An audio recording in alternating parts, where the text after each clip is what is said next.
मित्रो, साम्यवादी चळवळीला 100 वर्ष पूर्ण झालेली आहेत आणि या 100 वर्षाच्या कालावधीमध्ये या चळवळीनं काय या देशाला दिलं, आज त्यांची स्थिती काय आहे, इतर ठिकाणी ती काय आहे, याचा एक आढावा मी घ्यावा असं कुलकर्णी सरांनी सुचवलं.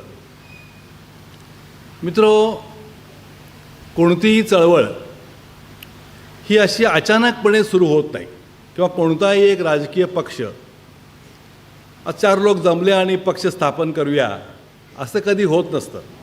पूर्वी काही गोष्टी घडलेल्या असतात. त्याचा आधार घेऊन एखादी संघटना पुढे येते आणि ती आपल्या परीनं वाटचाल करत असते. साम्यवादी चळवळीबद्दल बोलायचं, समजून घ्यायचं झालं तर युरोपमध्ये औद्योगिक क्रांती झाल्यानंतर एक मोठं परिवर्तन झालं. यंत्रयुग आलं. पूर्वी यंत्रयुग नव्हतं, सगळी कामं माणूस करायचा. पण जेव्हा जेम्स वॅटनं वाफेच्या इंजिनाचा शोध लावला तेव्हा यंत्र तयार झालं. माणसाची जागा यंत्रानं घेतली, पण यंत्रावर काम करण्यासाठी माणसाची आवश्यकता पण लागली. सगळ्यात भरभराट झाली ती कापड उद्योगाची. आणि हा जो उद्योग सुरू झाला त्याच्याबरोबरच रेल्वे सुरू झाली. वाहतुकीचं काम सोपं झालं. वाफेचं इंजिन बोटींना बसवण्यात आलं. शिडाची जहाजं गेली आणि स्टीम इंजिनच्या बोटी आल्या. त्यामुळे जगभर व्यापार वाढला. अशा प्रकारे एक आर्थिक बदल हा या यंत्रयुगानं केला. यंत्रयुग जसं पुढे जायला लागलं तसं सामाजिक व्यवस्था बदलायला लागली.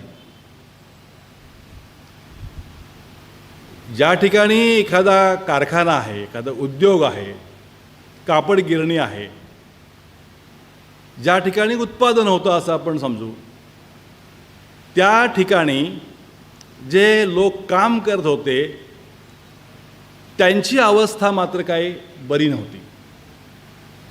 जे एक कारखाना आहे आणि त्या कारखान्या बाजूनी अनेक झोपड्या आहेत, झोपडपट्टी तयार झाली. त्या झोपडपट्टीमध्ये राहणारे लोक त्याच कारखान्यात काम करायचे. त्यांना कसल्याही सुविधा नसायच्या, कामाचे तास नसायचे. सकाळी दिसायला लागलं की कामावर जायचं आणि संध्याकाळी परत यायचं. पगाराची शाश्वती नव्हती. अशा प्रकारे जो माणूस त्या यंत्रावरती काम करत होता तो दारिद्र्यात राहत होता आणि ज्याची मालकी त्या यंत्रावरती होती त्याची मात्र भरभराट होत होती. असं एक चित्र बघायला मिळतं. आणि त्यावेळचं इंग्रजी साहित्य वाचलं की याची कल्पना येते. भारतातील त्या काळातलं साहित्य वाचलं तर त्याची कल्पना येते. 1853 साली आपल्याकडे रेल्वे सुरू झाली. म्हणजे आज जे छत्रपती शिवाजी टर्मिनस आहे तिथपासून ती ठाण्यापर्यंत धावली. ही मोठी क्रांती होती आपल्या देशामध्ये. ही एक विषम प्रकारची व्यवस्था जी निर्माण झाली तिचा अभ्यास कार्ल मार्क्स नावाच्या एका विचारवंतानं केला. हे असं काय व्हायलं आहे. आणि त्यानं 40 पानाचं एक पुस्तक लिहिलं. त्याचं नाव कम्युनिस्ट मॅनिफेस्टो या कम्युनिस्ट जाहीरनामा असं त्याला मराठीमध्ये आपण म्हणतो. हे पुस्तक जेव्हा लोक वाचायला लागले तेव्हा त्यांना कळायला लागलं की यंत्राची मालकी ज्याच्या हातामध्ये आहे तो श्रीमंत होत चाललेला आहे आणि यंत्रावर काम करणारा जो माणूस आहे तो मात्र कंगाल आहे. हे असं का? या 40 पानाच्या पुस्तकानं जगभर खळबळ माजवून दिली. आणि जगातल्या जवळजवळ सर्व भाषातून ते पुस्तक आज उपलब्ध आहे, मराठीमध्ये पण आहे. यातनं जो विचार त्यांना दिला की ही विषमता का निर्माण होते, ही मालकी कशासाठी असते, हे मालकी आपल्या ताब्यात ठेवणारे कोण लोक आहेत, ते असं का करू शकतात, हे सगळं विश्लेषण त्या पुस्तिकेमध्ये करण्यात आलेलं आहे. हे ज्यांनी समजून घेतलं त्यांनी कामगार संघटना बांधायला सुरुवात केली. व नाही, आम्हाला अशा प्रकारचं जीवन बरोबर नाही, तुम्ही आम्हाला काहीतरी चांगलं जीवन जगू द्या. अशा मागण्या येता येता 1886 साली एक मागणी पुढे आली. कामगारांनी एक पांढरा फलक घेतला, त्याच्यावरती लिहिलं 8, 8 आणि 8. ही कामगारांनी केलेली पहिली मागणी आहे. 8 तास आम्ही काम करू, 8 तासाची झोप आम्हाला आवश्यक आहे, कारण उद्या मला काम करायचं आहे. आणि उरलेले 8 तास मला माझ्या मुलाबाळांच्यासह राहायचं आहे, माझ्या नातेवाईकांशी राहायचं आहे, मला एक समाज जीवन पाहिजे आहे. 8, 8, 8 असं लिहिलं आणि त्यांनी मिरवणूक काढली. त्या मिरवणुकीवरती गोळीबार झाला, कामगार मरण पावले. ज्यांनी ही मिरवणूक संघटित केली अशा 8 लोकांना पकडण्यात आलं, त्यांच्यावरती खटले दाखल करण्यात आले, जजमेंट आधी लिहिण्यात आलं आणि त्यांना फाशी देण्यात आलं. ते खटला बिटलं काय त्यांनी चालवलं नाही, सरळ जजमेंट देऊन टाकलं, 8 लोक फाशी गेले. आणि अशा प्रकारे कामगारांनी एक संघर्ष सुरू केला, त्याचे पडसाद जगभर उमटले. हे शिकागो शहरात 1886 साली घडलेलं आहे. भारतीयांच्यासाठी ही घटना महत्त्वाची यासाठी, 1893 साली स्वामी विवेकानंद शिकागोला गेले सर्व धर्म परिषदेमध्ये भाग घेण्यासाठी. त्याच्या आधी 7 वर्ष हे घडलेलं होतं आणि हे जे काही घडलेलं होतं त्याचे पडसाद उमटत होते. त्याचा स्वामीजींनी अभ्यास केला आणि त्याच्यावरती त्यांनी भाष्यही केलेलं आहे. म्हणजे एक त्यांचं पत्र आहे स्वामीजींचं, 1 नोव्हेंबर 1896 साली त्यांनी आपली शिष्या मेरी हेल हिला एक पत्र लिहिलेलं आहे. ते बेलूर मठामध्ये अभ्यासकांना आजही उपलब्ध आहे. ते पत्र असं म्हणतं की मी अमेरिकेत फिरतोय, युरोप पाहतोय आणि मी या निर्णयाप्रत येऊन पोचलेलो आहे की भारताला सुद्धा समाजवादाची गरज आहे. माणसाला 2 वेळच्या भाकरीची व्यवस्था ही समाजवादच करू शकतो. पण मला त्याच्यामध्ये काही उणिवा पण दिसतात, त्या मी निश्चितपणे दूर करण्याचा प्रयत्न करीन. आणि मग त्यांनी समाजवादाला आपला वेदांत जोडला. विवेकानंदांचा समाजवाद आणि त्यांची समाजवादाची कल्पना हा सुद्धा एक वेगळा अभ्यासाचा विषय होऊ शकतो, तो आहेच. अशा प्रकारे हा विचार जगभर हळूहळू पसरायला लागला. अमेरिकेत, युरोपात रुजलेला हा विचार रशियापर्यंत पोचला आणि याच विचाराच्या आधारावर 1917 साली रशियामध्ये क्रांती झाली. तिथल्या कामगारांनी संघटितपणे ती केली आणि तिथली जी व्यवस्था होती ती व्यवस्था उलटून टाकली आणि आपलं राज्य प्रस्थापित केलं. यातनं एक गोष्ट सिद्ध झाली की जगाच्या इतिहासात ज्या माणसांना कधीही पूर्वी सत्ता हस्तगत करता आलेली नव्हती त्यांनी ती करून दाखवली. त्यापूर्वी पॅरिसमध्ये उठाव झाला होता आणि पॅरिस शहरावरती कामगारांनी 3 महिन्यासाठी सत्ता ताब्यात घेतली, पण ती नंतर अयशस्वी ठरली. पण रशियामध्ये ती जवळजवळ 70 वर्ष टिकली. म्हणजे राबणारा जो एक घटक आहे तो सत्तेवर येऊ शकतो असं एक सिद्ध झालं. त्यामुळे काय झालं की जगभरात आणि विशेषतः जेथे वसाहती होत्या त्या सर्व वसाहतीमध्ये त्या त्या राज्यातून त्या त्या राष्ट्रातून त्यांचे असे कम्युनिस्ट पक्ष स्थापन झाले. 1917 नंतर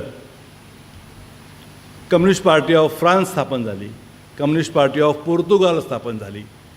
सगळ्या देशामध्ये तुम्हाला दिसेल जिथे जिथे वसाहती होत्या तिथे प्रामुख्यानं वसाहती नव्हत्या तेथेसुद्धा जेथे कामगार वर्ग होता त्या कामगारांनी कम्युनिस्ट पक्ष स्थापन केला. ते वारं भारतामध्ये पण आलं. वर्तमानपत्राच्या माध्यमातून ते कळायचं. भारतातील जे विद्यार्थी शिकायला इंग्लंडला गेले होते त्यांना याची जाणीव झाली की बाबा हे वेगळं काहीतरी होतं आहे. पहिल्यांदा त्यांना हे जाणवलं की जिथे जिथे वसाहतवाद्यांनी, मग ते फ्रेंच असतील, पोर्तुगीज असतील, डच असतील, स्पॅनिश असतील, कोणी असतील, या वसाहती नष्ट केल्या पाहिजेत आणि त्या त्या देशाची सत्ता त्या देशातल्या लोकांच्याकडे सोपवली पाहिजेत. या कामामध्ये जर पुढाकार कोणी घेतला तर त्या त्या ठिकाणच्या कम्युनिस्टांनी घेतला. इतरही होते पण हेही होते. हा विचार भारतापर्यंत आला. आणखी एक मुद्दा स्पष्ट करतो की जेथे जेथे कम्युनिस्टांनी आपले पक्ष स्थापन केले ते स्थापन केल्याबरोबर तिथल्या राजवटींनी त्यांच्यावरती बंदी आणली. कारण त्यांना हे कळलं होतं की हे वाढू शकतात आणि सत्ता हस्तगत करू शकतात. ते त्यांनी रशियामध्ये पाहिलं होतं. पक्ष स्थापन झाला की बंदी आणायची आणि कार्यकर्त्यांना तुरुंगात ठेवायचं, असं काम सुरू झालं. भारतात हा विचार आला. त्यांच्या पाठीशी हा अनुभव होता की लगेच पकडले जाणार. मग काही लोक ताश्कंदमध्ये गेले, त्यांनी तिकडे प्रयत्न करून पाहिला. काही लोक अफगाणिस्तानात गेले. बाबा म्हणजे भारतीय लोक बाहेर गेले आणि काही जमतं का आपणाला करता येईल हे त्यांनी प्रयत्न करून बघितलं. पण शेवटी पक्ष स्थापन करून तो चालवायचा झाला तर इकडेच यायला पाहिजेत. बाहेरच्या देशात पक्ष स्थापन करून इकडे त्याचं राजकारण तुम्ही कसं करणार, हाही मुद्दा होता. या सगळ्यामध्ये गदर पक्ष म्हणून एक स्थापन झाला. विचारानं कम्युनिस्ट होते पण ते कॅनडात गेले. त्यांनी शस्त्र जमा केली आणि सशस्त्र बळाच्या जोरावरती काही उलथापालथ करता येईल का असा प्रयत्न त्यांनी करून बघितला. पण सगळेच्या सगळे पकडले गेले. त्यांना अंदमानला नेण्यात आलं आणि मी अंदमानमध्ये राहून त्याचा सगळा अभ्यास केला. त्या मधल्या स्तंभावरती सेल्युलर जेलच्या त्या सगळ्यांची नावं आहेत. गदरचे क्रांतिकारक कोण, सगळ्यांची नावं जेलनी कोरलेली आहेत. शेकडो नावं आहेत. त्यातल्या अनेकांना फाशी पण दिलं, त्यांची पण नावं आहेत. तो एक वेगळा अध्याय आहे. असं सगळं भारतीय माणसं भारताबाहेर राहून काय करता येईल का असा प्रयत्न करत होती. दरम्यानच्या काळात भारतात काय घडामोडी घडल्या होत्या. 1884 साली भारतामध्ये पहिली कामगार संघटना स्थापन झाली मुंबईला,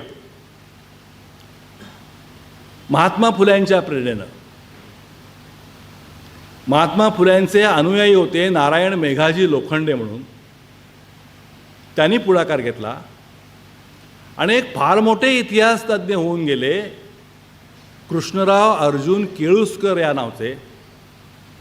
ते गिरणी कामगार होते, गिरणीत कामाला होते पण इतिहासकार होते.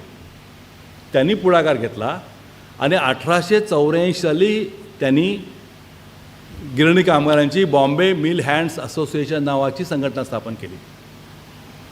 पण फुले यांच्या निधनानंतर लोखंडे यांच्या निधनानंतर ही कामगार चळवळ थोडीशी मागे पडली, कारण स्वातंत्र्य चळवळ जोमानं पुढे आली. 1920 साली लोकमान्य टिळकांनी पुढाकार घेऊन all India trade union Congress, ज्याला आज आपण आयटक म्हणतो, ही आयटक स्थापन केली मुंबईमध्ये. संघटक म्हणून टिळक होते, डांगे होते, मिरजकर होते, पाटकर होते, ही सगळी माणसं होती. 10 ऑक्टोबरला अधिवेशन व्हायचं होतं, पण 1 ऑगस्ट 1920 साली टिळकांचं निधन झालं. त्यामुळे टिळकांनी सांगितलं की आता मी जातोय, पण लाला लजपत राय यांनी या संघटनेचं अध्यक्षपद भूषवावं आणि काम सुरू ठेवावं. त्याप्रमाणे झालं. म्हणजे एक मध्यवर्ती कामगार संघटना देशपातळीवरती 1920 साली भारतामध्ये अस्तित्वात आली. त्याआधी 1884ला आली. जी माणसं आयटकमध्ये काम करत होती त्यांनी असं ठरवलं की फक्त मुंबईपुरतं आपलं कार्यक्षेत्र मर्यादित ठेवून चालणार नाही. आपल्याला चेन्नईला जावं लागेल, अहमदाबादला जावं लागेल, सुरतला जावं लागेल, कलकत्त्याला जावं लागेल. जेथे जेथे कामगार वर्ग आहे तेथे तेथे आपल्याला काम करावं लागेल. म्हणून त्यांनी देशव्यापी कामगार संघटनाचं काम सुरू केलं. त्यांना चांगलं यश आलं. हे जे सगळं होत होतं, कामगार चळवळीत जी माणसं काम करत होती त्यांचं आकलन असं होतं की केवळ कामगार चळवळ कामगारांचे प्रश्न सोडवू शकत नाही. ती पगारवाढ करेल, सुट्टी देईल, बोनस देईल, पण कामगारांचे इतर जे महत्त्वाचे प्रश्न आहेत ते जर सोडवायचे झाले तर कामगार वर्गाचं प्रतिनिधित्व करणारा त्यांचा असा एक पक्षही असायला पाहिजे, जो आता इतर देशामध्ये आहे. असा विचार करणारी सगळी माणसं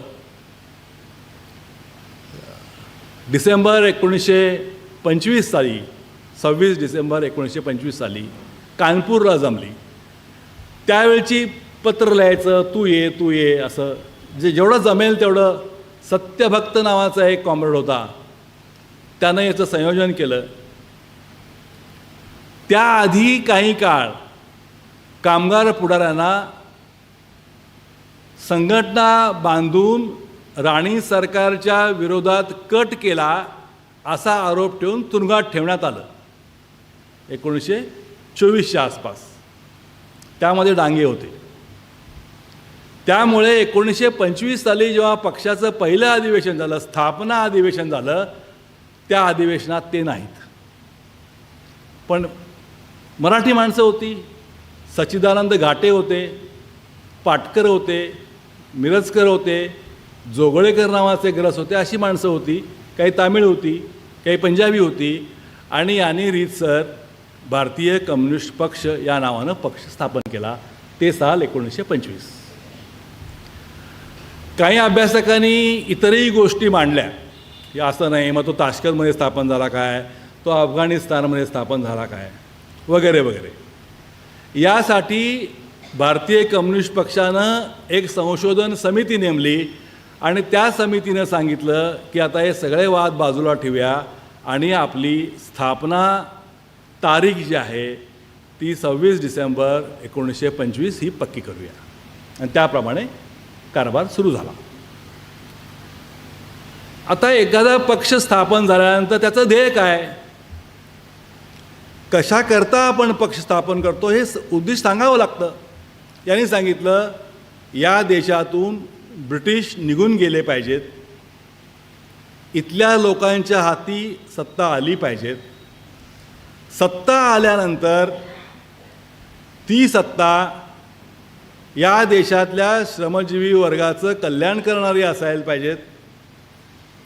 या देशामध्ये विविध धर्माचे लोक असल्यामुळे सर्वांना सामावून घेण्यासाठी ती धर्मनिरपेक्ष असायला पाहिजेत, लोकशाही असायला पाहिजेत, वगैरे वगैरे. त्यांनी सगळे आपली भूमिका मांडायला सुरुवात केली आणि पक्षाचं काम सुरू झालं. आणि ते मुंबईतनं सुरू झालं, कारण त्या काळात मुंबई हेच राजकीय केंद्र होतं.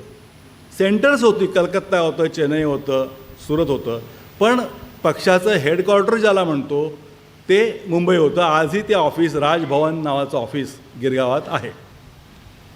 काम सुरू झालं, भर देण्यात आला तो कामगारांच्या संघटना वाढवण्यावरती. त्यातूनच मग पुढे मुंबई गिरणी कामगार युनियनची स्थापना झाली. पक्ष स्थापन झाल्यानंतर पक्षानं जो एक निर्णय घेतला तो महत्त्वाचा होता. त्यांनी सांगितलं की राष्ट्रव्यापी जी चळवळ आहे ती महात्मा गांधींच्या नेतृत्वाखालची चळवळ आहे. तेव्हा आपण स्वतःला या चळवळीशी जोडून घ्यायला पाहिजे. सुरुवातीच्या काळात हे सगळे कम्युनिस्ट काँग्रेसच्या चळवळीशी समरस झालेले तुम्हाला दिसतील. डांगे हे काँग्रेसच्या नॅशनल काउन्सिलचे सभासद होते, नंबूद्रीपाद सभासद होते, श्रीनिवास सरदेसाई नावाचे ज्येष्ठ कम्युनिस्ट पुढारी मुंबई प्रदेश काँग्रेस कमिटीचे सेक्रेटरी होते, जोगळेकर खजिनदार होते. हे मी का सांगतो? गांधीजींचं धोरण असं होतं की जे वेगवेगळे विचार प्रवाह या देशामध्ये आहेत आणि ज्यांना असं वाटतं की स्वातंत्र्य मिळालं पाहिजेत, त्या सर्वांनी एकत्र यावं. त्यांनी हिंदू महासभेच्या मदन मोहन मालवीय यांनाही घेतलं. अनेक हिंदुत्ववादी विचाराचे पुढारी काँग्रेसमध्ये होते, कम्युनिस्टही होते. तुम्ही सगळे एकत्र राहा. आपला एक कलमी कार्यक्रम राहील आणि तो म्हणजे या देशातून ब्रिटिशांना आपण हद्दपार केलं पाहिजे. मग चळवळ जशी विकसित होत जाईल तसे वेगवेगळे विचार पण विकसित होतील. लोक ज्याला पाठिंबा देतील तो येऊ दे सत्तेवरती. इतकं सोपं त्याने ते केलं होतं. आणि म्हणून पक्ष स्थापन झाल्यानंतर कम्युनिस्टांनी स्वतःला विचारपूर्वक काँग्रेसच्या चळवळीशी जुळवून घेतलं, पण तरी देखील भर दिला तो कामगार संघटना वाढवण्यावरती आणि त्या वाढल्या. 25 साल गेलं, 26 साल, 27 साल, 28 सालापर्यंत त्यांनी आपली ताकद वाढवल्याचं दिसतं. तुम्ही जर चळवळीचा इतिहास बघितला तर त्यात ते दिसून येतं. पहिलं स्वतंत्रपणे आंदोलन कम्युनिस्टांनी या देशामध्ये उभं केलं काँग्रेसच्या मदतीशिवाय किंवा काँग्रेसच्या चळवळीत राहून देखील आपला एक वेगळा झेंडा घेऊन ते उभे राहिले. ते आंदोलन म्हणजे सायमन कमिशनला झालेला विरोध. 1928 साली सायमन कमिशन भारतामध्ये आलं. काय होतं? ब्रिटनच्या राणीनं एक अधिकारी पाठवला की तू भारतभर फिर आणि भारतीय लोकांच्या काय समस्या आहेत त्याची नोंद कर आणि माझ्याकडे अहवाल दे. भारतीय लोकांचं म्हणणं असं होतं की जर भारतीय लोकांच्या खऱ्याखुऱ्या समस्या तुम्हाला समजून घ्यायच्या असतील तर तुमच्या समितीमध्ये भारतीय माणसं पाहिजे का नको? सायमनला काय माहीत आहे मिरजेमधलं, बेळगावातलं? त्याला काहीच माहीत नाही.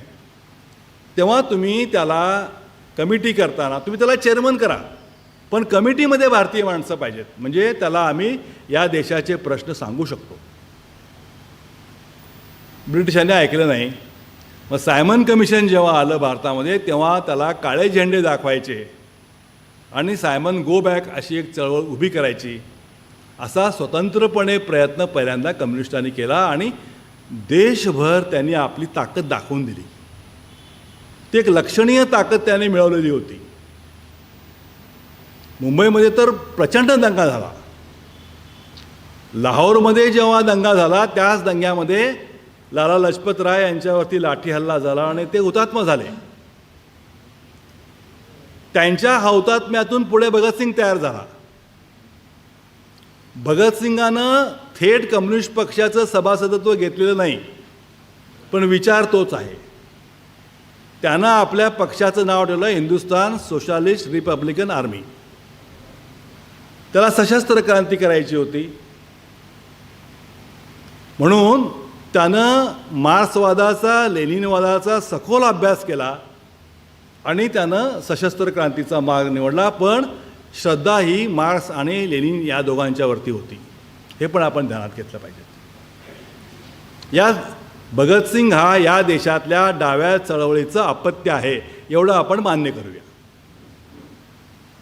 ही अशी चळवळ वाढत आल्यानंतर एक टप्पा असा आला की आता कामगारांची आंदोलनं उभी करायची आणि मुंबईतील गिरणी कामगारांचे प्रश्न हाती घेऊन, म्हणजे बोनसचा प्रश्न होता, पगाराचा प्रश्न होता, पगाराच्या थकबाकीचा प्रश्न होता, सुट्टीचे.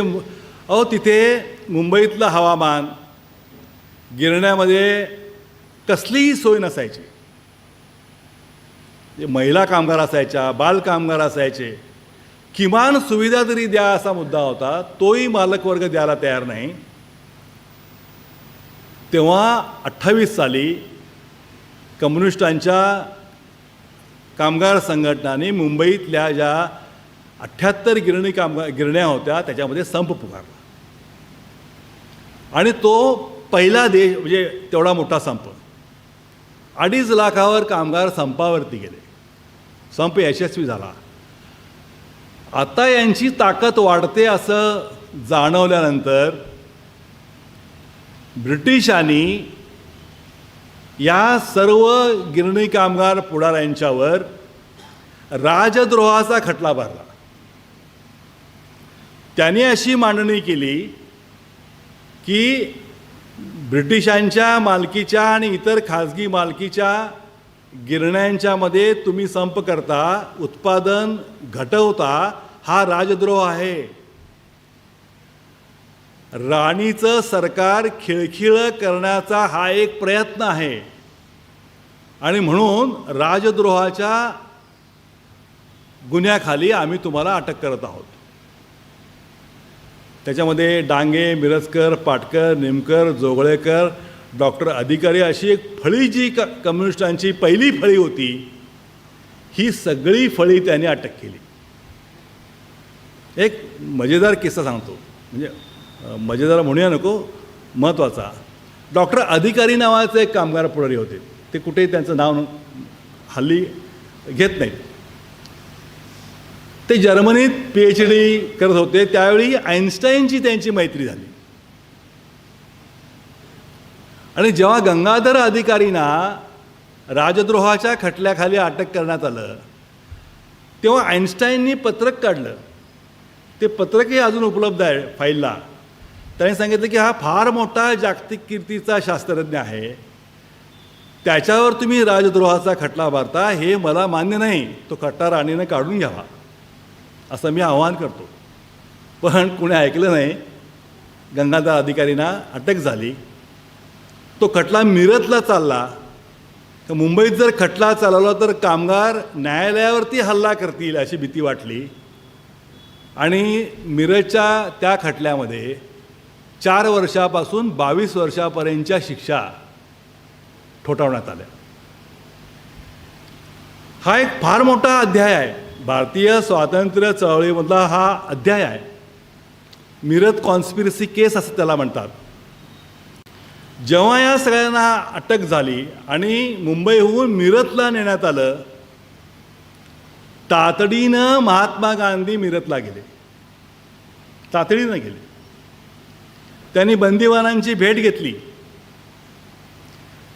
विचारपूस केली आणि त्यांनी पंडित नेहरूंना सांगितलं की या सगळ्यांचं वकीलपत्र तू घ्यायला पाहिजे. हे क्रांतिकारक आहेत, यांचं वकीलपत्र तू घे. त्याने मोतीलाल नेहरूंना सांगितलं की तुम्ही रिलीफ कमिटी स्थापन करा, या लोकांना आपण मदत केली पाहिजे. ती करण्यात आली आणि त्या खटल्याबाबत कॉम्रेड डांगे यांनी आपली कैफियत आपण मांडली. आपलं आर्ग्युमेंट त्यांनी आपण केलं की आम्ही का संप करतो, संप करण्याचा आम्हाला अधिकार आहे किंवा नाही. ते आर्ग्युमेंट आजही उपलब्ध आहे. 4000 पानाचं आहे. 4000 पानाचं आर्ग्युमेंट आहे. डांगे यांना ज्या बेड्या घालण्यात आल्या होत्या ते इतक्या घट्ट घालण्यात आल्या की एका बेडीचा ओरण त्यांच्या हातावरती असायचा, तो मी प्रत्यक्ष बघितलेला आहे. त्यांना भेटल्यानंतर बेळगावला आले की ते माझ्या घरी राहायचे. असा मी एक भाग्यवान मानतो. डांग्यांसारखा माणूस आमच्या घरी राहिला. 4 वर्षांना सुटले, काही लोक 10 वर्षांना सुटले. त्यांनी सांगितलं तुम्ही किती वर्ष शिक्षा करा, आमची भूमिका आम्ही मांडत राहू. अशा आणि याच्यामध्ये आणखी एक वैशिष्ट्य आहे की ब्रिटिश कम्युनिस्ट पार्टीचे 2 कार्यकर्ते मुंबईत काम करायला आले होते, बेंजामिन ब्रॅडले आणि फिलिप स्प्रॅट म्हणून. भारताला स्वातंत्र्य मिळालं पाहिजे अशी भूमिका घेऊन ते कामगार वर्गात काम करत होते. त्यांनाही 4-4 वर्ष शिक्षा झाली. त्यांनी सांगितले आमच्या लोकांची चूक आहे, ते कसं काय तुम्हाला गुलाम करू शकतात. ब्रिटनच्या राणी म्हणाल्या की हे बरे कर, हे आमचेच लोक वाईट, त्यांना जास्त शिक्षा द्या. तेही 4-5 वर्ष शिक्षा घेऊन पुन्हा सुटले, पुन्हा कामाला लागले. तर मिरज कटाचा खटला असा, या 28 साली गिरणी कामगारांचा संप झाला. ही माणसं सगळी 32, 33, 34 अशा काळामध्ये सुटली. एक आंदोलन ते उभं करतात, लगेच त्यांना शिक्षा होतात, आंदोलन मागे येतं, त्यांच्या ऑफिसला टाळे लागतात, कागदपत्र जप्त केले जातात, पुन्हा नव्यानं सगळं करायचं, पुन्हा कामाला लागायचं. यातच यांचा बराचसा काळ गेलेला आहे. स्थैर्य ज्याला म्हणतो आपण, ते त्यांना कधीच मिळालं नाही. म्हणजे गांधीजी काय म्हणायचे की सगळ्या कार्यकर्त्यांनी विधायक काम केलं पाहिजे. त्यांनी लिस्टच दिलेली आहे. कम्युनिस्टांचं म्हणणं होतं की विधायक काम कोण करू शकतो, ज्याला जीवनात काहीतरी स्थैर्य पाहिजे का नको. तुम्ही एक आंदोलन उभं करता, 4 वर्ष तुरुंगात जाता, त्या विधायक कामाचं कोण बघणार. म्हणजे शाळा सुरू केली समजा, ती शाळा चालवायची कोणी नंतर, असा त्यांच्यासमोर प्रश्न होता. त्यामुळे जी एक टीका कम्युनिस्टांच्यावरती होती की कम्युनिस्ट लोक विधायक कामात नव्हते, ते खरंही आहे आणि परिस्थितीही तशी आहे. त्यांना विधायक काम करायला अवसर मिळालेला नाही. त्यानंतर पुन्हा त्यांनी संघटना बांधायला सुरुवात केली. आणि भारताचं सगळं राजकारण समजून घ्यायचं असेल तर 1935 साल महत्त्वाचं आहे. कारण 1935 साली गव्हर्नमेंट ऑफ इंडिया ॲक्ट आला. त्या ॲक्टप्रमाणे काही सवलती आम्हाला मिळाल्या. आणि 35 सालापासून मग M.N. रॉय यांनी सातत्यानं मागणी केली की या देशाला राज्यघटनेची गरज आहे. कारण आम्हाला काय हक्क मिळत आहेत, ते हक्क कशा प्रकारचे आहेत, असावेत, याची चर्चा 35 साली सुरू झालेली आहे. 1936 साली कम्युनिस्ट चळवळीमध्ये असलेले, कम्युनिस्ट तत्त्वज्ञानावरती विश्वास ठेवणारे, जगभर पसरलेले जे लेखक होते ते एकत्र आले. ते इंग्लंडमध्ये एकत्र आले. त्यामध्ये मुल्कराज आनंद नावाचे मोठे लेखक होते, सज्जाद जाहीर होते. या दोघांनी अशी कल्पना मांडली की स्वातंत्र्य चळवळीप्रती लेखकांची काही भूमिका आहे का नाही, की आपण लिहायचं आणि पुस्तकं काढून विकायची एवढंच आहे काम. लेखकांनी, कवींनी, पत्रकारांनी, चित्रकारांनी, म्हणजे थोडक्यात ज्या ज्या माध्यमातून व्यक्त होता येणं शक्य आहे त्या सर्वांनी एकत्र आलं पाहिजेत आणि त्यांनी आपली भूमिका मांडायला पाहिजे. असा निर्णय इंग्लंडमध्ये एका हॉटेलात चहा पिता पिता रोज ते यायचे, बसायचे, काय करूया, कसं करूया. आणि 36 साली ही कल्पना घेऊन सज्जाद जाहीर आणि मुल्कराज आनंद भारतामध्ये आले. त्यांनी मुन्शी प्रेमचंदची भेट घेतली. प्रेमचंद हे त्या काळातले आणि मला वाटतं आजचे सुद्धा हे सर्वश्रेष्ठ लेखक आहेत, मानले जातात, त्याच्याबद्दल काय वाद नाही. आणि त्यांनी सांगितलं की आपण सगळ्यांनी मिळून प्रगतिशील लेखक संघ नावाची संघटना स्थापन केली पाहिजे. प्रेमचंदनी मान्यता दिली. यांनी टागोरांशी संपर्क केला. टागोरांनी सांगितलं की माझा पूर्ण पाठिंबा आहे, तुम्ही अधिवेशन घ्या, मी अधिवेशनाला येतो. आणि मग तारीख मला आठवत नाही आहे, जुलै काहीतरी आहे ती, लखनौला 1936 साली प्रेमचंद यांच्या अध्यक्षतेखाली पहिलं अधिवेशन प्रगतिशील लेखक संघाचं झालं.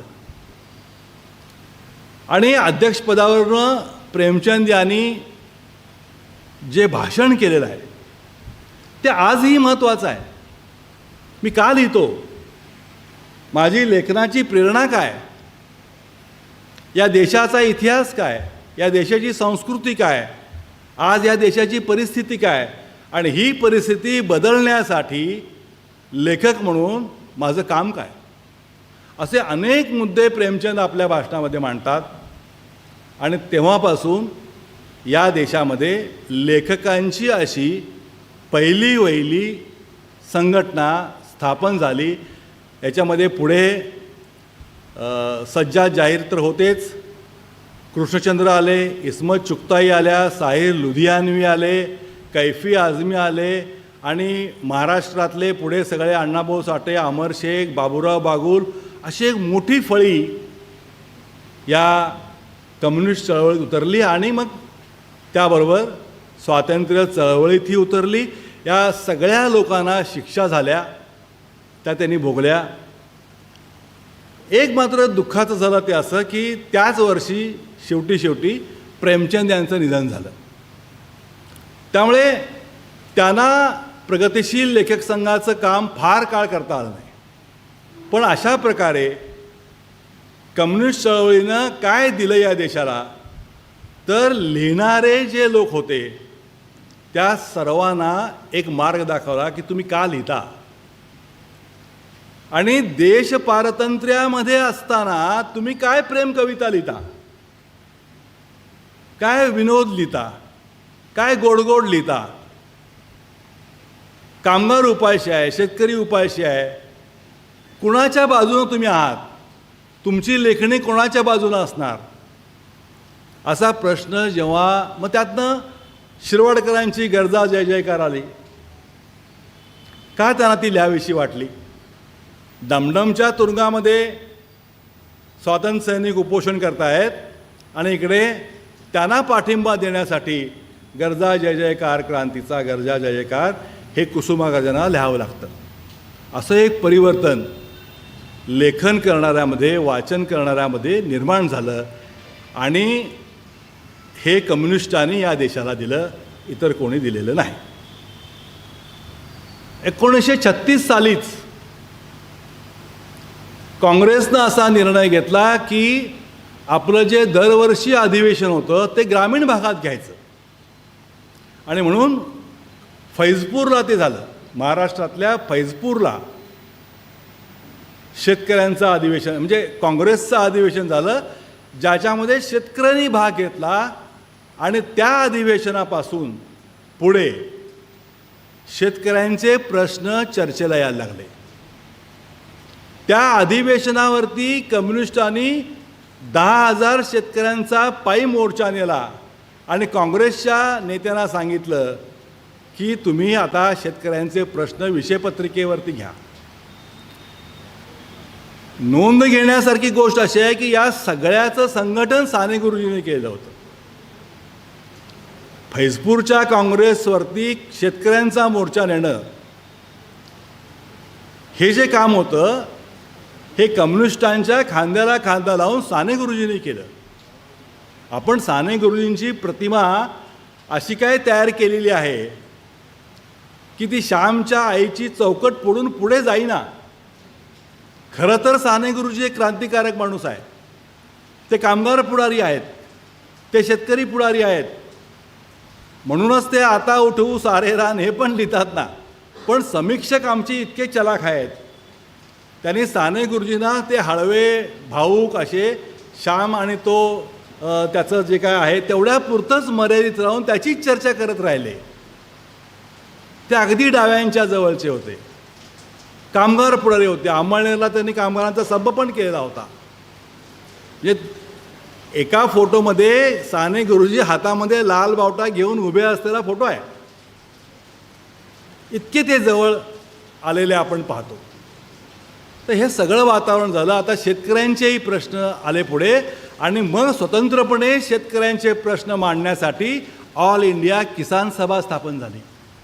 आज आहे ती ॲक्टिव्ह आहे.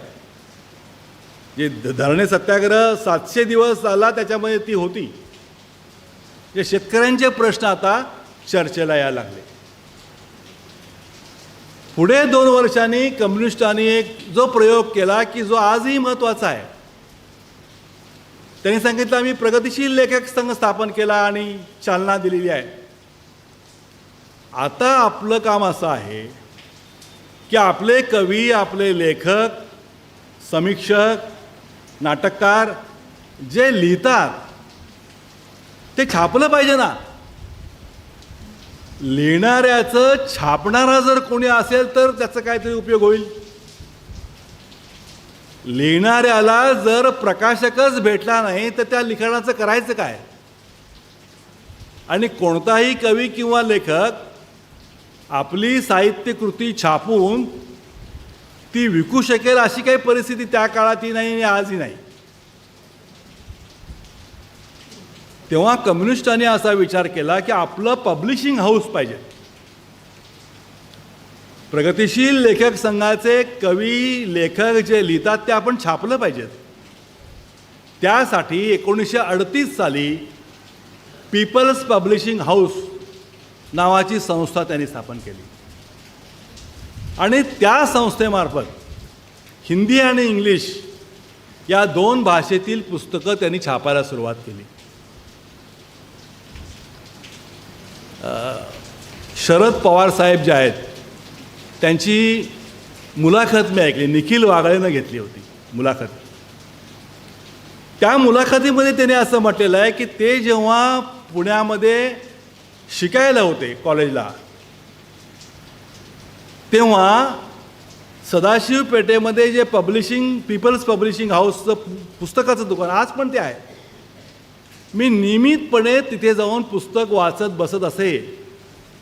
त्या छोट्याशा दुकानानं माझ्यावरती वाचनाचे संस्कार केलेले आहेत हे मी नम्रपणे नमूद करतो. मी कम्युनिस्ट नाही पण तरी त्यांचे उपकार विसरत नाही एवढा प्रांजळपणा त्यांनी दाखवला. आजही ते दुकान उपलब्ध आहे. मी कम्युनिस्ट पार्टीमध्ये जेव्हा काम करायला सुरुवात केली तेव्हा आमचे पुढारी आम्हाला काय काम द्यायचे तर ज्या ठिकाणी वर्दळीचा रस्ता असतो, ज्या ठिकाणी कॉलेजेस असतात त्या ठिकाणी असा एक कॉट घालायचा, चादर पसरायची आणि पुस्तक विकत बसायचं. निरुपद्रवी काम. आम्ही विद्यार्थी असताना काम केलं. हे पक्षाचं काम म्हणून करा. पुस्तकं घरोघरी जाऊन विका. लोकांना वाचनाची आवड लावा. एखादा वक्ता गावात आला तर भाषण ठेवा चौकात.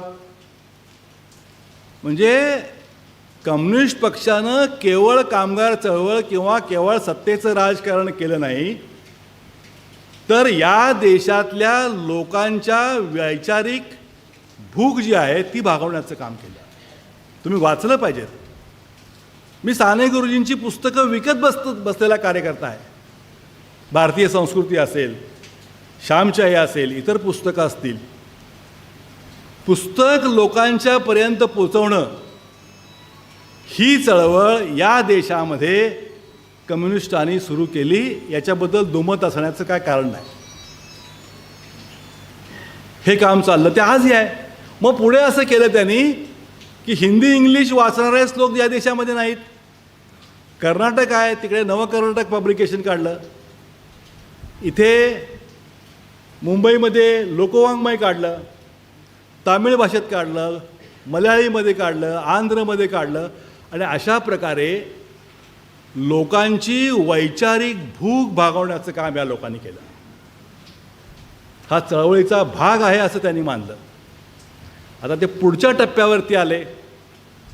1943 साली त्यांनी इंडियन पीपल्स थिएटर असोसिएशन नावाची संस्था स्थापन केली. त्याच्यामध्ये होमी भाभा होते, बलराज साहनी होते, पृथ्वीराज कपूर होते.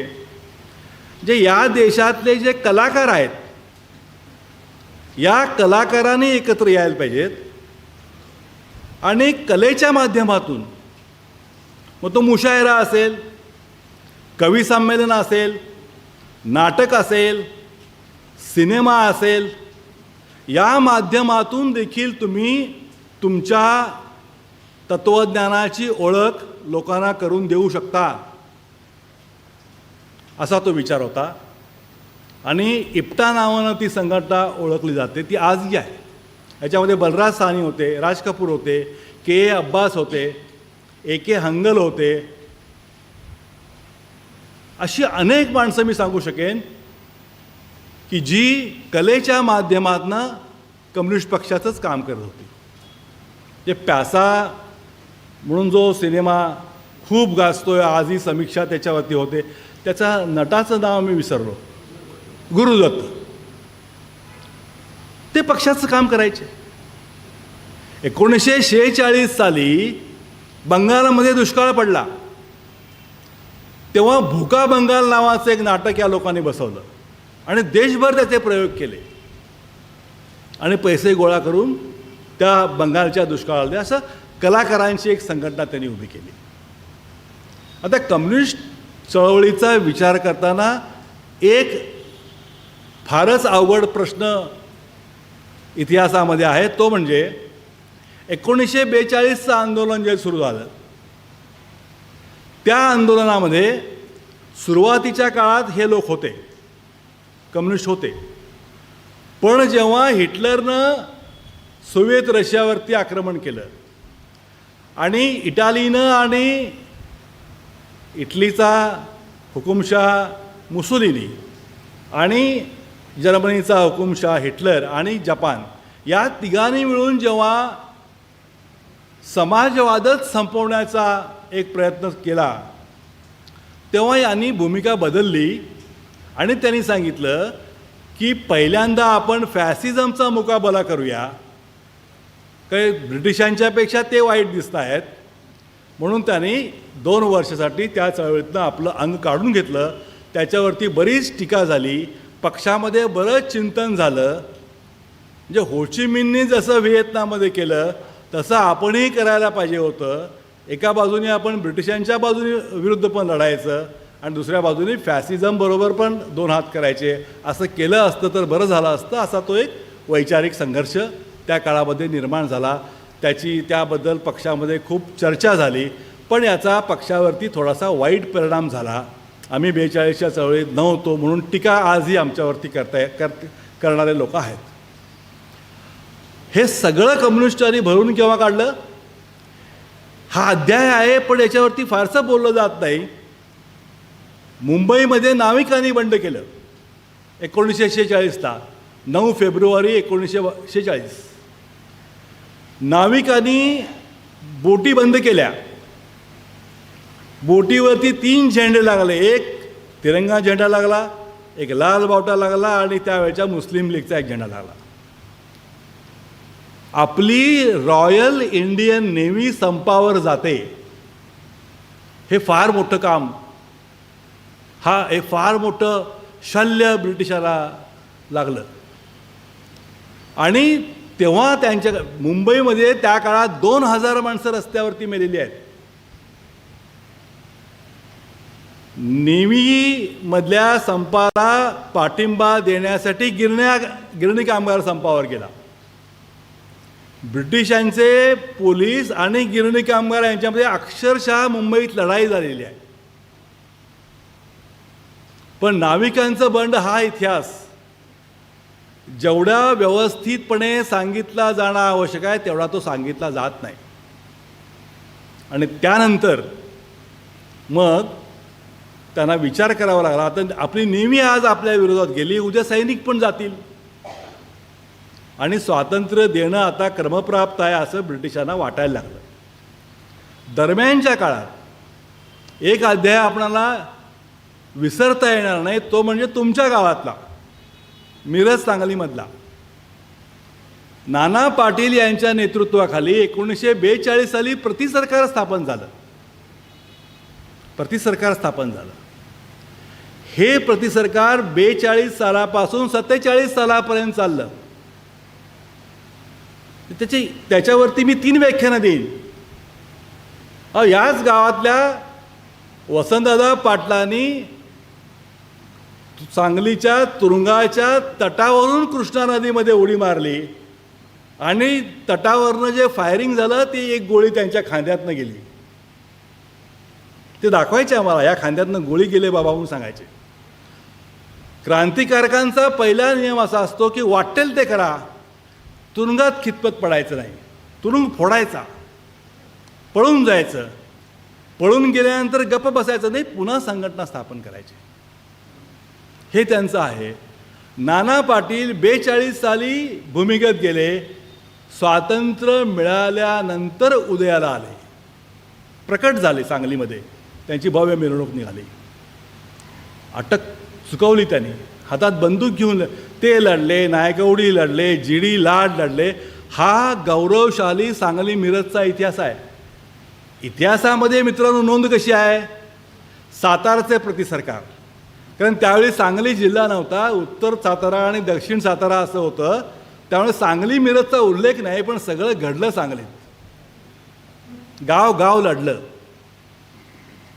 आणि हे एकच एक प्रतिसरकार असं होतं की ज्या प्रतिसरकारबाबत लंडनच्या पार्लमेंटमध्ये प्रश्न विचारला गेला की सातारा जिल्ह्यामध्ये राज्य ब्रिटिश सरकारचं आहे की नाना पाटलाचं आहे. हे गौरवस्पद नाही आम्हाला. माझ्या दृष्टीनं हा सगळा मुद्दा महत्त्वाचा की जे जे प्रतिसरकारमध्ये होते त्यातले 90% लोक पुढे कम्युनिस्ट पक्षामध्ये आले. वसंतदादा पाटील असतील किंवा आपले चव्हाण साहेब असतील ते काँग्रेसमध्ये गेले.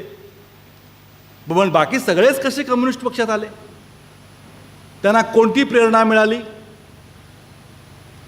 कम्युनिस्ट तत्त्वज्ञानातली कोणती बाब या लोकांना तुम्ही आता कम्युनिस्ट पक्षात या असं म्हणायला लागली? हा देखील एक फार मोठा अभ्यासाचा विषय आहे.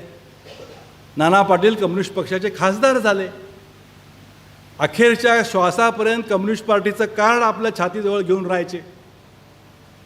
जी.डी. बापू लाड शेतकरी कामगार पक्षात गेले. नायकवडी अण्णा लाल निशाण पक्षामध्ये गेले. ही सगळी प्रेरणा मार्क्सवादातून त्यांना मिळाली. आणि ह्या अशा प्रकारे या सगळ्या ह्याच्यामध्ये कम्युनिस्टांचं एक योगदान. मग कलकत्त्यामध्ये काय झालं असेल, बंगालमध्ये काय झालं असेल, केरळमध्ये काय झालं असेल, हा वेगळा अध्याय. एक मोठं आंदोलन कम्युनिस्टांनी तेलंगणात उभं केलं. तेलंगणात त्यावेळी निजामशाही होती आणि सगळी जमीन निजामच्या मालकीची आणि कुळं मात्र सामान्य शेतकरी. या सामान्य शेतकऱ्यांच्या हातामध्ये बंदूक देऊन त्यांनी सशस्त्र दल उभं केलं आणि निजामाला नामोहरम केलं. हा फार मोठा इतिहास आहे. पुढे कम्युनिस्ट आणि वल्लभभाई पटेल यांच्यामध्ये समझोता झाला आणि कम्युनिस्टांनी आपल्याकडच्या 16,000 बंदुका सरकारला सरेंडर केल्या. सांगितलं की आम्ही आता लोकशाही प्रवाहामध्ये येतो. हा अध्याय महत्त्वाचा आहे. शेतकऱ्यांना कसण्यासाठी त्यांच्या मालकीची जमीन द्या, त्यांना गुलामासारखं वागवू नका. ही भूमिका 36 सालापासून कम्युनिस्टांनी घेतली. आता थोडंसं आपण भरभर जाऊया. देश स्वतंत्र झाला तरी आणखी काही भूभाग स्वतंत्र व्हायचा होता. गोवा मुक्ती आंदोलन सुरू केलं. गोवा मुक्ती आंदोलनामध्ये जेवढे हुतात्मे झाले त्यांची यादी माझ्याकडे आहे. सर्वाधिक कम्युनिस्ट आहेत. त्याचं केंद्र बेळगाव होतं आणि बेळगावात माझं घर, त्याचं ऑफिस होतं. भारतभरातनं आलेले कार्यकर्ते बेळगावला यायचे आणि मग पुढे अंबोली मार्गे गोव्यात जायचे, सत्याग्रह करायचे, जखमी व्हायचे, परत बेळगावला यायचे आणि असं चाललं. पांडेचेरी विलीन करण्याचा मुद्दा होता. कामगारांनी दडपण आणला आणि पांडेचेरी विलीन करून घेतली. त्रावणकोरचा राजा विलीन व्हायला तयार नाही. कामगारांनी त्याच्या राजवाड्यावरती मोर्चा नेला आणि विलिनीकरण करून घेतलं. संस्थानांचं विलिनीकरण करावं या चळवळीत कम्युनिस्टांची भूमिका, त्यांच्या कामगार संघटनांची भूमिका ही सगळी फार महत्त्वाची राहिलेली आहे. त्याने विद्यार्थी संघटना स्थापन केली. आजही ती विद्यार्थी संघटना आहे, ऑल इंडिया स्टुडंट फेडरेशन. असं सगळं होता होता जेव्हा 48 साल उजाडलं तेव्हा पक्षानं जी भूमिका घेतली ती थोडीशी अतिरेकी भूमिका ठरली. पक्षातल्या काही विचारवंतांनी असा विचार मांडला की आज जे स्वातंत्र्य आम्हाला मिळालेलं आहे हे काय खरंखुरं स्वातंत्र्य नाही आहे. एक सत्ताधारी गेलेले आहेत, दुसरे आलेले आहेत, एवढाच फरक आहे. पुन्हा आम्हाला लढलं पाहिजेत आणि म्हणून त्यांनी लढ्याचा कॉल दिला. देश सगळा स्वातंत्र्य उत्सव साजरा करताना यांनी आंदोलन सुरू केलं. आता ब्रिटिश नव्हते, भारतीय राज्यकर्ते होते. जे ब्रिटिशांनी केलं ते यांनी केलं. त्याने पक्षावरती बंदी आणली. 1948 साली भारतीय कम्युनिस्ट पक्षावरती बंदी आली. ती 52 सालापर्यंत राहिली. 52 साली जेव्हा सरकारनं निवडणुका जाहीर केल्या त्यावेळेला कम्युनिस्ट पक्षावरची बंदी उठली. 4 वर्षामध्ये यांची ऑफिसेस बंद झालेली होती. कामगार संघटना बेकायदेशीर ठरवल्या गेल्या होत्या. आता काय करायचं? निवडणुकीला तर सामोरं जायला पाहिजे. तुरुंगातनं आले आणि निवडणुकीला सामोरे गेले. या काळामध्ये कवी जे होते, जे विशेषतः महाराष्ट्रामध्ये अण्णाभाऊ साठे, गवाणकर, अमर शेख, आत्माराम पाटील वगैरे ही जी माणसं होती, यांनी निधी संकलन केलं. पोवाड्याचे कार्यक्रम करून पक्षाला निधी दिला आणि पक्ष निवडणुकीला सामोरं गेला. या निवडणुकीत पक्षाचे 27 खासदार निवडून आले. 4 वर्ष बंदी असलेला पक्ष, निधी नाही, कार्यालय नाही, काही नाही, तरी 27 लोक निवडून आले. आणि रविनारायण रेड्डी म्हणून जो कार्यकर्ता होता आंध्रमधला, त्याला जेवढी मतं मिळाली ती तेवढी नेहरूंना सुद्धा मिळाली नाही. हायेस्ट व्होट्स ही पोल. म्हणजे जनमानसामध्ये हा पक्ष केवढा रुजलेला होता हे मी तुम्हाला सांगतोय. जर यांनी चुकीची भूमिका घेतली नसती, भूमिका सर्वांच्या बरोबर राहिले असते तर त्यांच्या संघटना टिकल्या असत्या. म्हणजे 48 साली बलराज साहनी तुरुंगामध्ये गेला. 4 वर्ष राहिला बिचारा, एवढा मोठा नट. जे कम्युनिस्ट होते बेळगावातल्या लोकांना पकडलं, तुरुंगात गेले 4-4 वर्ष. 52 साली विरोधी पक्षाचा नेता होण्याचा मान हा पहिल्यांदा कम्युनिस्टांना मिळाला आणि A.K. गोपालन त्याचे विरोधी पक्ष नेते झाले. हे आपण ध्यानात घ्यायला पाहिजे. आता पक्षानं ठरवलं की आपण संसदीय लोकशाहीमध्ये उतरायचं. काम सुरू केलं. 55 साली संयुक्त महाराष्ट्राचं आंदोलन सुरू झालं. नेते कोण होते? कम्युनिस्टच होते. डांगे होते, मिरजकर होते, पाटकर होते, यांच्याबरोबर SM जोशी होते, नागगोरे होते, यांच्याबरोबर शेका पक्षाचे लोक होते.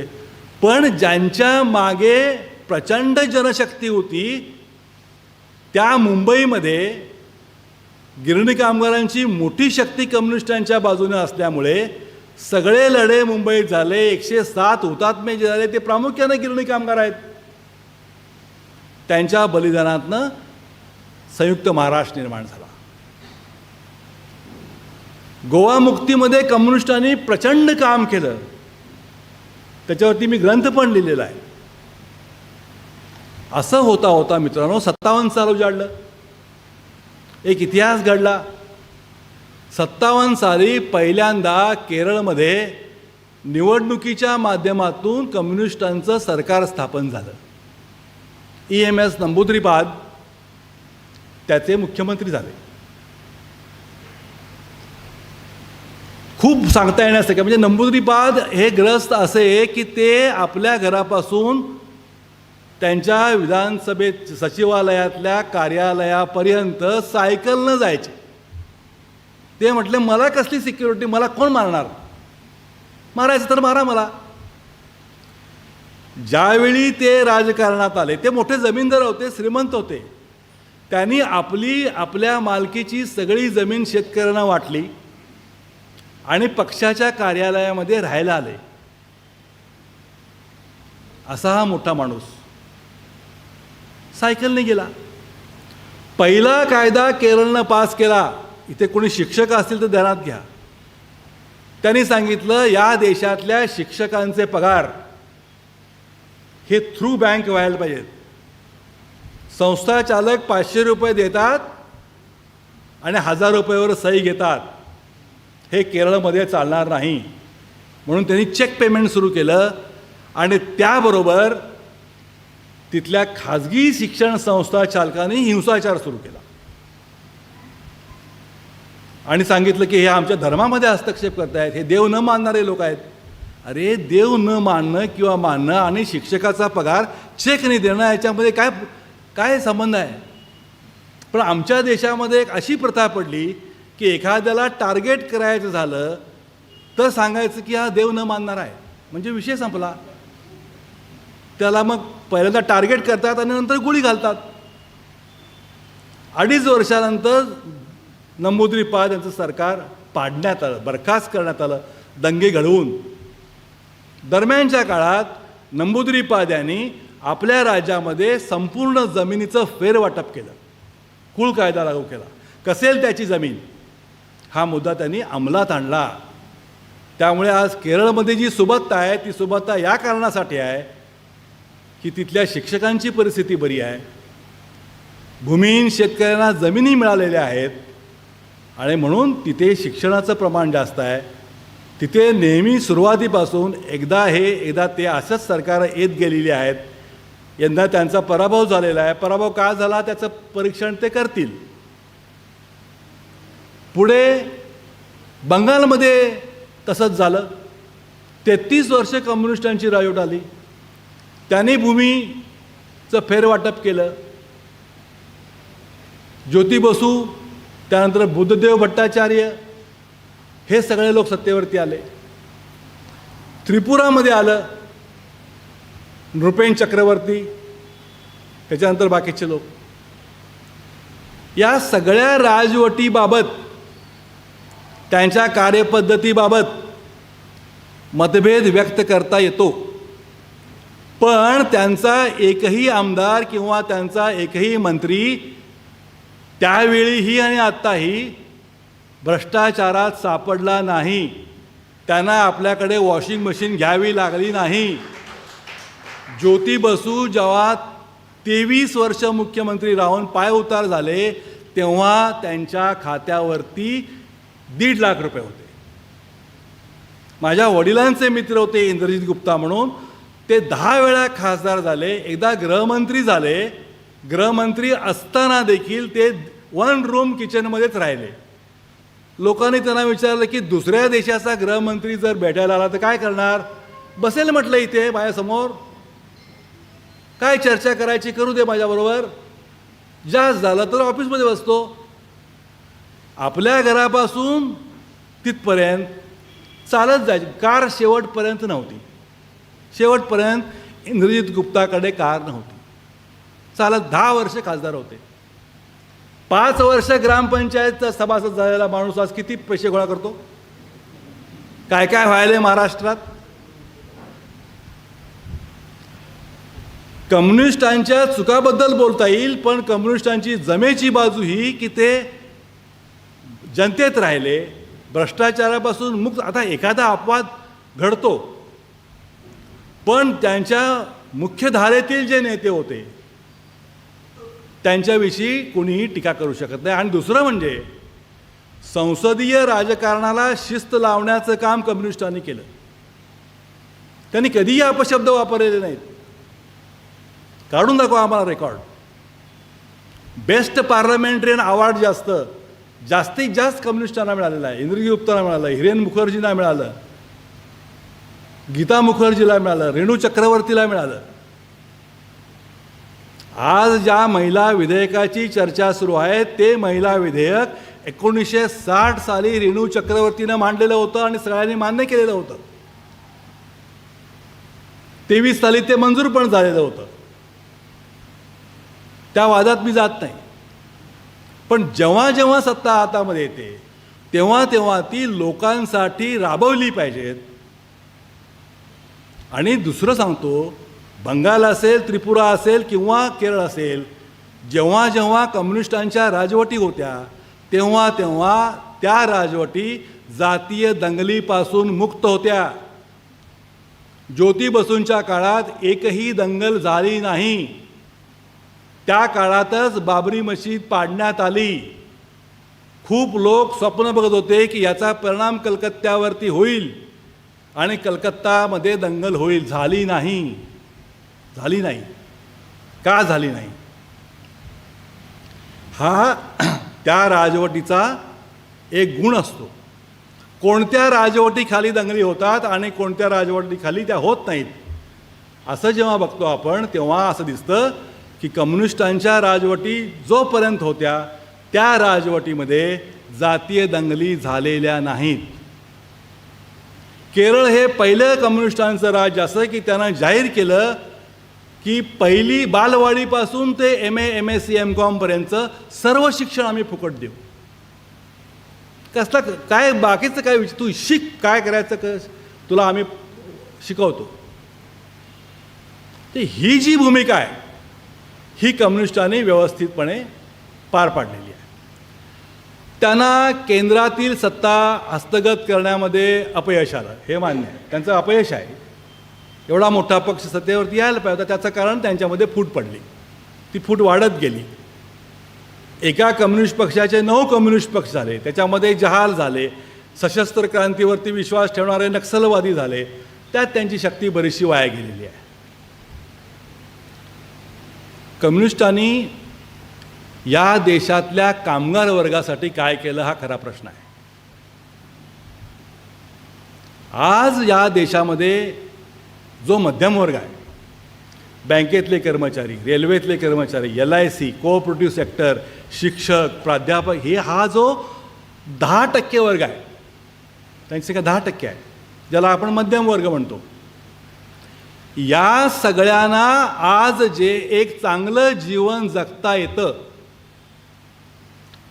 त्याच्या मागे कम्युनिस्टांचा त्याग आहे. मी जेव्हा प्राध्यापक झालो माझा पगार 740 रुपये होता. 740 रुपये. आम्ही संघटना बांधली, देशभर फिरून संघटना बांधली, आय फुकटो म्हणून. चांगलं काम केलं. शिक्षकांचे, प्राध्यापकांचे पगार वाढले. एक काळ असा होता की बँकेतल्या कर्मचाऱ्याला कोण मुलगी देत नसे, पण त्यांना अशा सुविधा मिळवून दिल्या की मग सासरा मागे लागायचा, बाबा आमची जरा कन्या आहे, जरा बघता का बघा. त्यांनी सुट्टीत काय करावं, प्रवास कसा करावा, इतकी सगळी सोय त्यांची केली. या देशातल्या उद्योगाला चालना देण्यासाठी सार्वजनिक क्षेत्रातलं उद्योग क्षेत्र वाढवलं. रेल्वे, बस वाहतूक, जलवाहतूक, खाण उद्योग, तेल उद्योग, या सगळ्या क्षेत्रात कामगार संघटना बांधल्या आणि त्यांचं जीवनमान उंचावलं. महिलांना सवलती मिळवून दिल्या. महिलांना प्रसूतीची, तिचं मातृत्व तिला सन्मानानं मिळायला पाहिजे, असा खरा तर तो विषय आहे. त्याला आपण मॅटर्निटी लिव्ह म्हणून संपवून टाकलं. महिलांना मातृत्व सन्मानाची रजा मिळाली पाहिजे यासाठी संप झालेले आहेत आणि कित्येक लोक तुरुंगात गेलेले आहेत. मी एक कामगार चळवळ चालवणं किती कठीण असं तुम्हाला सांगतो. मी इयत्ता पहिलीमध्ये होतो. एका कारखान्यासमोर माझ्या वडिलांनी फक्त सभा घेतली, काही केलं नाही. त्यांना नंतर मागण्यांचं निवेदन द्यायचं होतं. 1 वर्ष तुरुंगवास झाला. का तर तुम्ही नेहरू सरकार उलथून टाकताय. कामगार संप करतो याचा अर्थ भांडवलदारांचं नुकसान होणार आणि भांडवलदारांचं नुकसान हे राष्ट्राचं नुकसान, असं एक समीकरण मांडायचे लोक. इतका संघर्ष करून आमच्या देशातल्या कामगारांना सुविधा देऊन त्यांचा एक मध्यम वर्ग या देशामध्ये तयार झाला, जो बराच काळ कम्युनिस्टांचा पाठीराखा होता. त्यावेळी कम्युनिस्टांची संख्या 60-64 पर्यंत जायची. हा सगळा कर्मचारी वर्ग, शासकीय कर्मचारी असतील, रेल्वेचे असतील, हे सगळे त्याच्याबरोबर राहायचे. पण जेव्हा यांचे पगार खूप वाढले, लाखाच्या घरात गेले, तेव्हा यांना मिरवणुकीत यायला लाज वाटायला लागली. का हो म्हणसेत, आता कार पार करायची आणि लाल झेंडा कसा काय धरायचा? अरे ह्या लाल झेंड्यानंच तुला दिलं ना सगळं हे. आणि मग जेव्हा यांचे डोळे अमेरिकेकडे लागायला लागले, तेव्हा यांना स्वतःला कम्युनिस्ट म्हणून घ्यायला लाज वाटायला लागली. मित्र, मी माझ्या पक्षाच्या अवस्थेचं वर्णन कसं करतो माहिती आहे का? की गरीब कनिष्ठ मध्यमवर्गीय कुटुंब असतं, ते आईवडील खूप मेहनत करतात, मुलाला वाढवतात, शिकवतात, इंजिनियर करतात, आणि मग तो आपली बायको घेऊन अमेरिकेत स्थायिक होतो आणि वडिलांना सांगतो, तुम्ही आता वृद्धाश्रमात जायला हरकत नाही, मी डायरेक्ट पेमेंट करतो. आता जर ज्यांच्यासाठी या पक्षानं एवढं केलं, तेच लोक जर या पक्षाला विसरणार असतील, तर मग का विसरले हे तुम्ही ठरवा. आता त्याची फळं आता तुम्ही बघणार आहात. जे कामगार विषय कायदे आम्ही लढून मिळवले होते, ते 4 लेबर कोड आणून सगळे आता नष्ट झाले. आता जो बँक कर्मचारी आहे किंवा सरकारी कर्मचारी आहे, त्याला कोणत्याही क्षणी कामावरून काढून टाकलं जाईल. माझी मुलगी एक फार उच्चपदस्थ अधिकारी आहे. मी तिला नेहमी सांगतो की तुला एक ईमेल येईल, your services are not required hereafter, go and collect your salary in the bank. विषय संपला. प्राध्यापकांच्या नोकऱ्या आता नाहीत. बँकेत इथे बँकेत अधिकारी आहेत, ते सांगू देत मला, त्यांनी किती पगार घेतला आणि आता किती पगार देत आहेत. आता डेली वेजेस. सगळं चक्र उलटं फिरत आहे. पुन्हा कम्युनिस्टांना नव्यानं सगळं बांधावं लागणार आहे. परिस्थिती वाईट आहे. म्हणून आज मध्यमवर्गीयांचे, कामगारांचे प्रश्न पार्लमेंटमध्ये मांडण्यासाठी तुमच्याकडे खासदार कोण आहे? ज्यांना तुम्ही निवडून दिलेलं आहे, त्यांना विचारा की आमचे असे असे प्रश्न आहेत, तुम्ही मांडणार काय? बघूया काय म्हणतात ते नाही म्हणणार.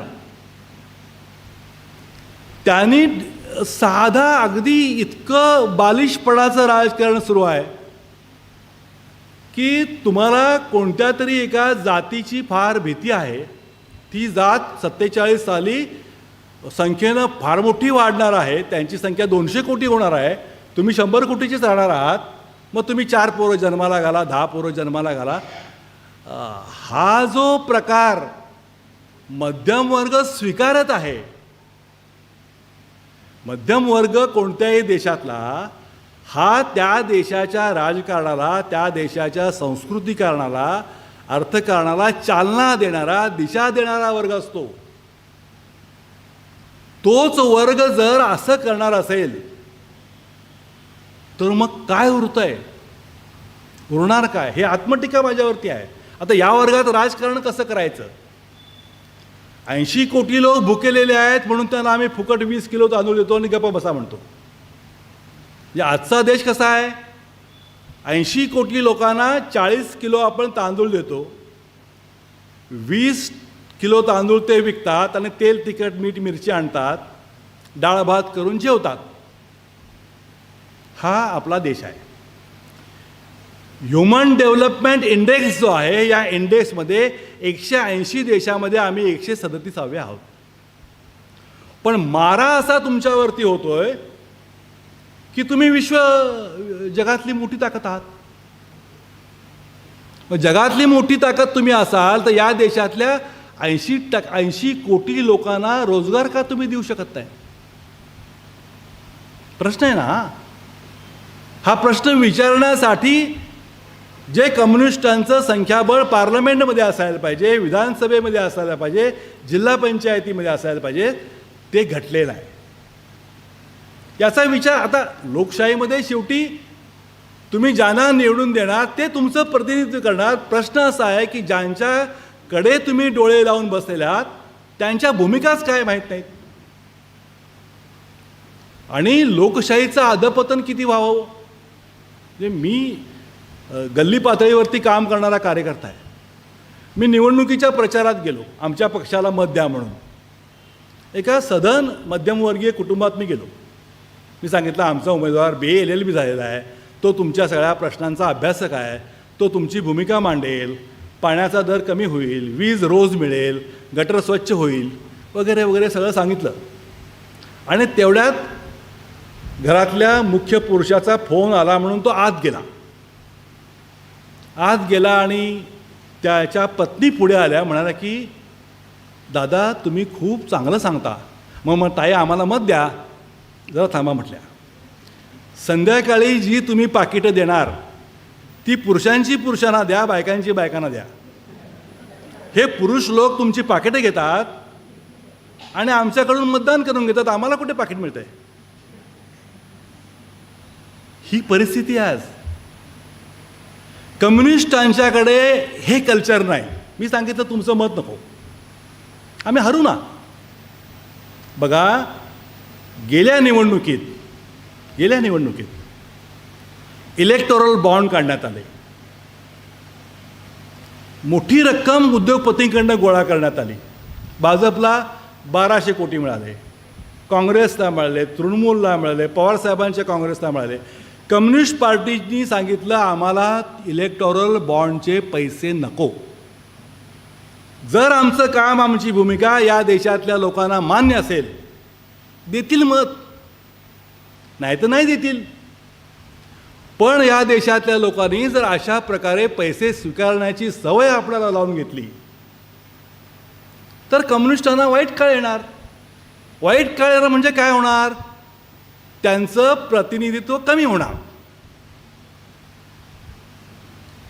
पण म्हणून कम्युनिस्टांनी कधीही मतदारांच्यावरती राग व्यक्त केला नाही, चिडचिड केली नाही. आम्ही नेहमी असं म्हणत आलो की आम्ही आज जेवढ्या मागण्या आमच्या मिळवल्या त्या सगळ्या लढून मिळवल्या, सत्तेवर नसताना मिळवल्या. कुठे सत्तेवरती आम्ही आहोत. एकदा ज्योती बसू व्हायला निघाले, त्यांना व्हायचं होतं, पण पक्ष असं म्हणाला की नको आपण रस्त्यावरच राहू. त्यांचीही संधी हुकली. पण हे आम्ही सिद्ध करून दाखवलं की संसदेमध्ये आमचं बहुमत नसेल तर आम्ही सत्ता हातात घेणार नाही. आणि या देशातले जे सर्वसामान्य माणसाचे प्रश्न आहेत ते रस्त्यावरच्या लढाईतून आम्ही मांडत राहू. त्याप्रमाणे आम्ही मांडण्याचा प्रयत्न करतो आहोत. ते काम सुरू राहील, ते बंद होणार नाही.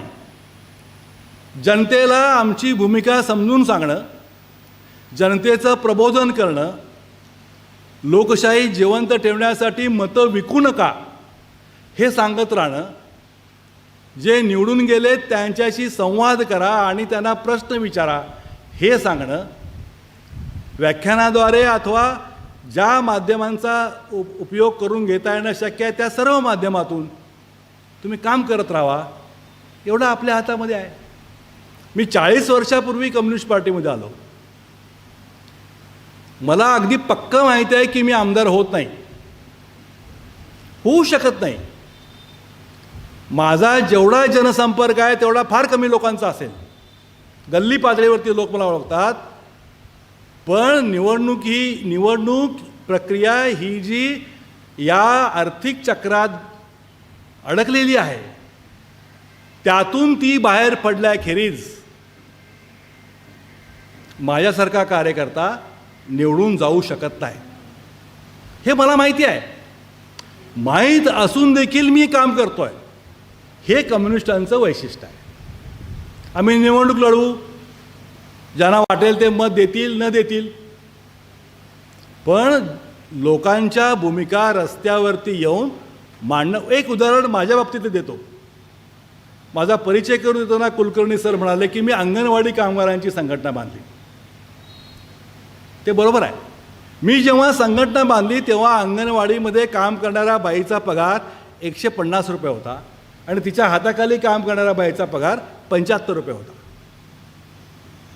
मी कर्नाटकभर फिरून सगळ्या संघटना बांधल्या आणि आम्ही सुप्रीम कोर्टात गेलो. आम्ही सांगितलं की 150 रुपयेमध्ये माणूस जगणार कसा सांगा. भांडत भांडत भांडत आज त्या बाईला आम्ही 12,000 रुपयेपर्यंतचा पगार मिळवून दिला. हाताखाली काम करणाऱ्या बाईला 8,000 रुपये.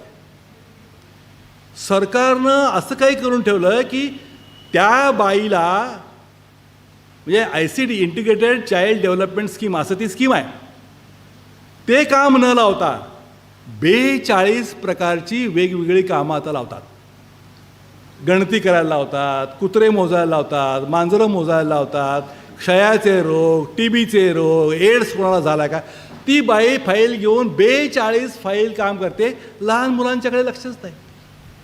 मूळ योजना काय? Integrated child development scheme. करतात काय? काहीच म्हणजे बालशिक्षणाकडे पूर्ण दुर्लक्ष. मित्रो, शेवटचा मुद्दा मांडून थांबतो.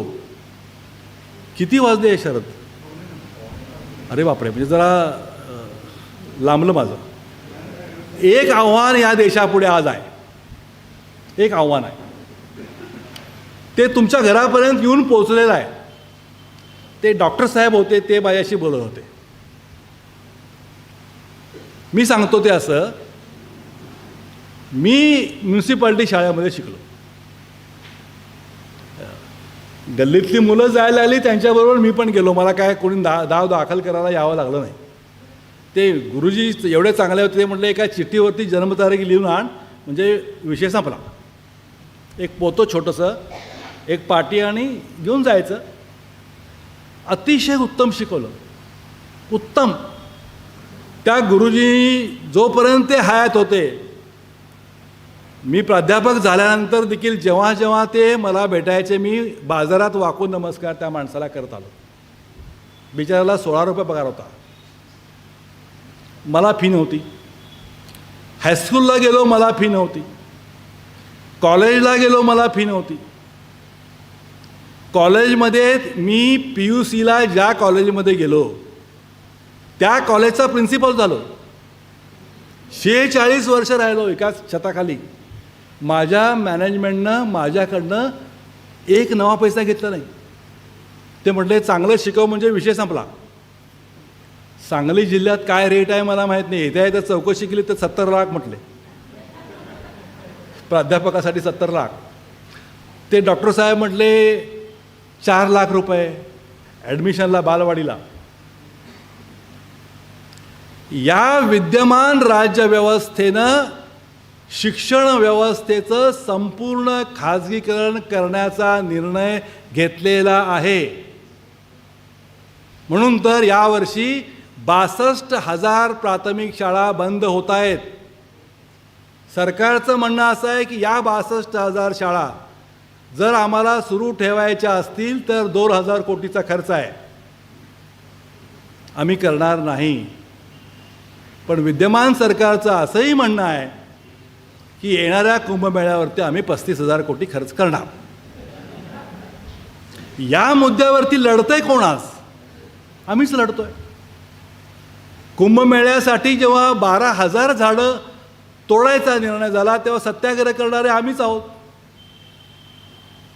काळ कठीण आहे आणि परिस्थितीचा अंदाज घेऊन त्याच्याविषयी रस्त्यावरची लढाई आपल्या कृतीनं लढणारे हे कम्युनिस्टच आहेत. कम्युनिस्टच आहेत. ते लढत राहतील. त्यांना संसदेत किंवा विधानसभेत पाठवायचे की नाही या देशाची जनता ठरवेल.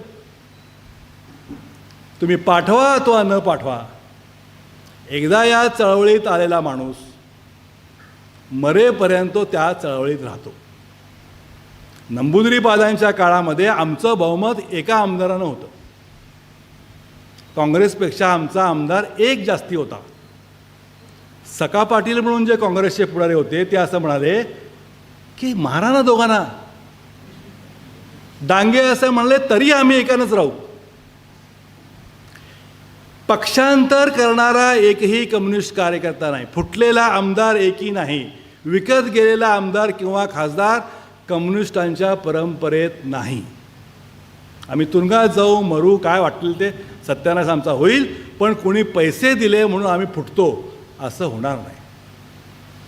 आम्ही इंदिरा गांधींना पाठिंबा दिला, त्या पाठिंब्याच्या बदल्यात आम्ही बँकांचं राष्ट्रीयकरण करून घेतलं, त्या पाठिंब्याच्या बदल्यात आम्ही संस्थानिकांचे तनखे बंद करून घेतले, त्या पाठिंब्याच्या मोबदल्यात आम्ही खाण उद्योगाचं राष्ट्रीयकरण घेतलं, तेल उद्योगाचं राष्ट्रीयकरण घेतलं. आम्ही असं कधीही म्हटलं नाही की तुम्हाला आम्ही पाठिंबा देतो, आमचं जरा ऑफिस बांधा. ते बोलून लोकांना पाहिजे तर लोक बांधतील, नाही तर नाही बांधतील. तर अशी आमची परंपरा आहे. जो राजकारण करतो त्यांच्या चुका होणार, त्या चुका त्याला भोगावे लागतील. मोठी चूक मनमोहन सिंगचा पाठिंबा आम्ही कारण असताना काढून घेतला, त्यामुळेच तर 2014 साली हे साहेब आले, नाहीतर मनमोहन सिंग पडलेच नसते. त्यांनी आमचं ऐकलं नाही, आम्ही हट्ट धरून बसलो. मोठी चूक होती, झाली चूक, तरी उभे राहिलो. या सगळ्या ह्याच्यामध्ये 700 दिवस आम्ही रस्त्यावर बसून होतो. CA-NCRसाठी 100 दिवस रस्त्यावरती बसून होतो. जिथे आंदोलन तिकडे लाल झेंडा आहे, हे सत्य आहे. एवढंच सांगतो. मित्रो, आता 2 तास तुम्ही मला ऐकताय, हे काय जास्तच झालं जरा. मी जाता जाता एवढंच म्हणेन की मी 36 वर्ष शिकवलं. 36 वर्ष मी प्रिन्सिपल झालो तरी मी रोज 1 तास घेत होतो सर. नंतर मला काय काम असं म्हटलं नाही, आवडायचं शिकवायला. माझ्या वर्गात सुद्धा एवढी शांतता नसायची, तेवढी शांतता आज मिळाली. तुम्ही इतक्या शांतपणे माझं भाषण 2 तास किंवा 2 तास झालं मी बोलतोय, तुम्ही शांतपणे ऐकलत. तुमच्या सहनशीलतेला मी सलाम करतो आणि थांबतो.